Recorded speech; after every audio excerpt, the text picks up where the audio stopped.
नमस्कार, आप देख रहे हैं अश्वमेघ न्यूज और मैं हूं आपके साथ मानवी ठाकुर।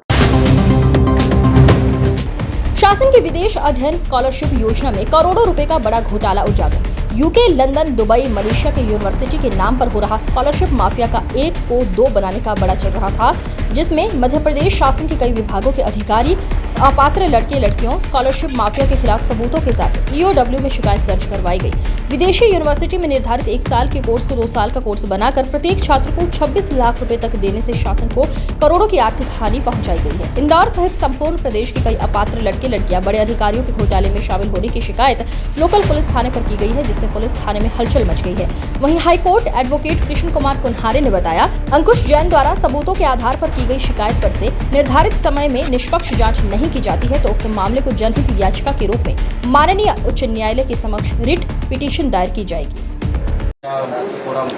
ये मध्य प्रदेश के शासन के अंतर्गत सन 2007 में पिछड़ा वर्ग विदेशी छात्रवृत्ति योजना का एक संचालन हुआ था, जिसके अंतर्गत क्या होता है, पात्र छात्रों को विदेश में यूनिवर्सिटी में अध्ययन हेतु भेजा जाता था। इसकी पूरी एक प्रक्रिया होती थी। इसके अंतर्गत जिस बाहर के विदेशी विश्वविद्यालय से उनको ऑफर लेटर आता था और वो ऑफर लेटर में जितने साल का कोर्स है उतने साल की छात्रवृत्ति शासन द्वारा दी जाती थी, और साथ में ही उसमें उस शासन की रीति नीति और गाइडलाइन के अनुसार वो जो यूनिवर्सिटी है वो 500 तक की रैंकिंग होना जरूरी है।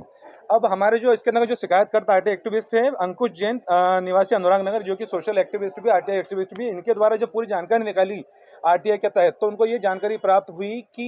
मध्य प्रदेश शासन के अंदर पिछड़ा वर्ग विभाग के अंदर जिन भी छात्रों को पात्र मानते हुए स्कॉलरशिप दी गई है उसमें से कुछ छात्र इसमें के जिन्होंने अपने आवेदन पत्रों के साथ में 1 साल का कोर्स 12 महीने का कोर्स का ही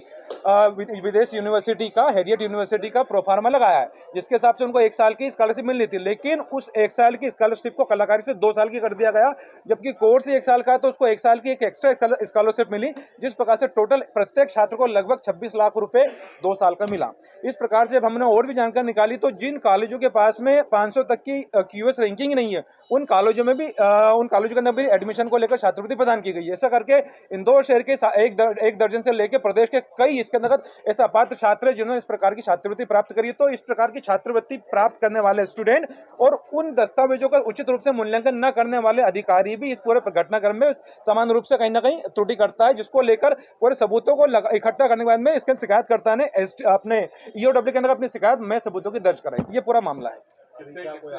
इसके अंतर्गत जो ईओडब्ल्यू में हमारी शिकायत दर्ज हो गई है, इसके अंदर जांच का उन्होंने आश्वासन दिया। जैसे वहां से जांच प्रारंभ होती है तो हमारे द्वारा पूरे सबूत में प्रस्तुत किए जाएंगे। अगर सही समय पर सही निर्धारित समय में उचित और निष्पक्ष जांच नहीं होती है तो संपूर्ण दस्तावेज लेकर हमारे द्वारा माननीय उच्च न्यायालय खंडपीठ इंदौर में एक जनहित याचिका लगाई जाएगी, क्योंकि अपने आप में एक पिछड़ा वर्ग विभाग का ऐसा मामला है। क्योंकि जैसे इंदौर के जिला कलेक्टर कार्यालय में जो पिछड़ा वर्ग विभाग है, यहाँ से लेकर पूरे दस्तावेज भोपाल तक जाते हैं और वहाँ पे प्रत्येक दस्तावेज में कौन से स्टूडेंट का कितने साल का कोर्स है ये पूरा लिखा रहता है। लेकिन बावजूद भी 1 साल के कोर्स के अंदर स्टूडेंट को 2 साल की छात्रवृत्ति देना अपने आप में कहीं ना कहीं पात्र अपात्र छात्रों को लेकर कहीं ना कहीं ये सब चीजें इंगित करता है। और एक छात्र को लगभग 25 लाख रुपए के आसपास की स्कॉलरशिप मिल रही है, तो प्रदेश में कई छात्रों को जिस प्रकार की अगर त्रुटिपूर्ण स्कॉलरशिप मिली है तो करोड़ तक का घोटाला है।